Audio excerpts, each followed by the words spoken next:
Assalamualaikum warahmatullahi wabarakatuh. Pada kali ini kita akan membahas mengenai penafsiran Quran surat An-Naml ayat 17 sampai 19. Sebelum kita masuk ke dalam penafsirannya, mari kita simak bacaan dan terjemahannya. A'udzu billahi minasy syaithanir rajim. Bismillahirrahmanirrahim. Wa husyira li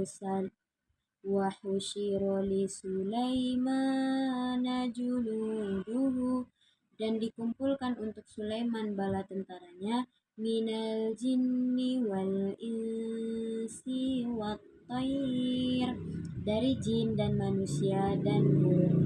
Fahum yuzaun, maka mereka dibagi-bagi. Hatta, sehingga, apabila atau ala wadin naml, mereka sampai di lembah semut. Qalat namlatu ya ayyuhan naml, berkata semut, wahai semut-semut, ya ayyuhan namlu dakhulu masakinakum, wahai semut-semut, masuklah kalian sarang-sarang kalian. La yahtimannakum Sulaimanu wa junuduh, agar tidak menginjak kalian Sulaiman dan bala tentaranya. Wahum la yash'urun, dan mereka tidak menyadarinya. Fatabassama dhahikam min qawliha, maka dia tersenyum tertawa dari perkataannya. Wa qala rabbi auzi'ni, dan berkata, Tuhanku, anugerahkanlah ilham kepadaku, an ashkura, agar aku bersyukur,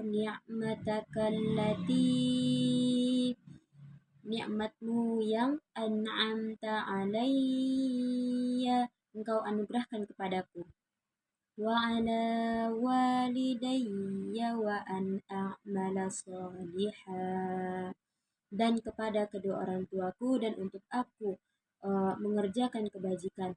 Tarodahu wa adkhilni, engkau meridhoinya dan masukkanlah aku, birahmatika fi ibadika sholihin, dengan rahmatmu dalam hamba-hambamu yang saleh. Nah, Shadaqallahul azim. Dari surat An-Naml ayat 17 sampai 19 ini mengajarkan kepada kita semuanya, ini menceritakan tentang kisah Nabi Sulaiman dan bala tentaranya yang bertemu dengan semut. Ayat-ayat ini mengandung hikmah yang dapat diterapkan dalam dunia pendidikan pada saat sekarang ini. Pertama, kita masuk ke dalam tafsiran Quran surat An-Naml ayat 17, yaitu menjelaskan tentang bala tentara Nabi Sulaiman yang terdiri dari jin, manusia, dan dari burung-burung. Mereka terorganisir dengan rapi dan tertib dalam barisan, menunjukkan kedisiplinan dan juga manajemen yang efektif. Lalu ayat 18 menceritakan bagaimana seekor semut memberi peringatan kepada koloni semut lainnya tentang kedatangan bala tentara Sulaiman. Ini menunjukkan bahwasanya kesadaran akan lingkungan sekitar dan kemampuan berkomunikasi untuk keselamatan bersama. Ayat terakhir yaitu ayat 19 menyatakan bahwasanya tidak secara langsung terkait dengan kisah semut, tetapi melainkan merupakan doa Nabi Sulaiman kepada Allah Subhanahu wa taala. Doa ini menekankan pentingnya kesalehan, bersyukur, dan ketaatan kepada Allah.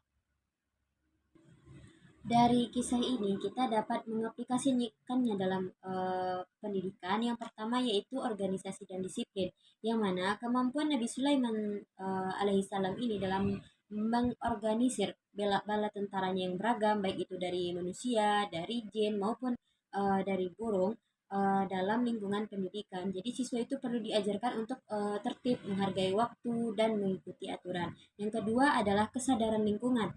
Peringatan semut kepada koloninya mengajarkan pentingnya kesadaran akan lingkungan sekitar. Terus setelah itu pendidikan itu seharusnya menanamkan rasa tanggung jawab terhadap siswa dan lingkungan serta masyarakat. Yang ketiga adalah komunikasi efektif. Jadi komunikasi yang semut yang efektif menyelamatkan koloninya. Pendidikan juga perlu melatih siswa itu untuk bisa berkomunikasi dengan baik, baik itu secara lisan maupun secara tulisan. Yang keempat adalah keteladanan, yang mana doa Nabi Sulaiman alaihissalam ini menunjukkan pentingnya keteladanan bagi pendidik. Jadi pendidik itu harus menjadi teladan bagi siswa dalam hal kesalehan, ketaatan, dan rasa syukur. Dan yang terakhir adalah kerjasama dan kolaborasi.